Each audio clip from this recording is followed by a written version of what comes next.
Thank you. And I don't have a lot of questions. Really, I have one that's been touched on already, and it's the whistleblower. And the two most important whistleblower scenarios, or the two more difficult ones, is one is where it would be potentially embarrassing to the executive, the people who run it, or a broader administration. And then the other is when the individual coming forward is alleging that their superiors have sought reprisal against them for doing the right thing or trying to punish them. These are two very delicate situations. And again, unlike any of these other agencies where potentially a civil service employee could go outside of the system and give an expose or a leak to a member of the media to expose some wrongdoing in an agency, you do that in the intelligence community, you're committing a very serious crime and harming our national security in the process. So the key to people coming forward and saying, my superiors are taking reprisal against me, or I'm coming forward with something, but it's embarrassing to the people in charge, the key to that is the confidence that the Inspector General is an office, it's actually an advocate and will do something serious about it. So not having been presented with a case, these are all hypotheticals, although they exist in the real world.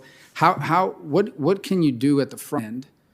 What is the most important cues in your mind that give employees the confidence that if they have information about either reprisals and fear of reprisal, or that it would be potentially even politically embarrassing, what are the cues that they take in your mind from an Inspector General that they have confidence in coming forward? Vice Chairman, I think the first thing you have to do as an IG to ensure that, or to reassure whistleblowers that they should have confidence in the system, is making sure, again, that they understand that the IG will take their claim seriously. And the way you do that is transparency, is making sure you're transparent about what their rights are, you're transparent about how they are to come and what the process is when they come to the IG.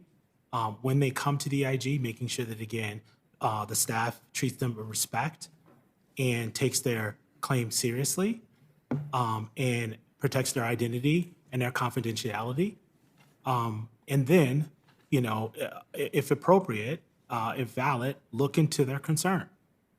I think if you do those things, they will have confidence that the IG is credible and that when they come, they do not have to fear that the IG will not do what they need to do to protect those individuals.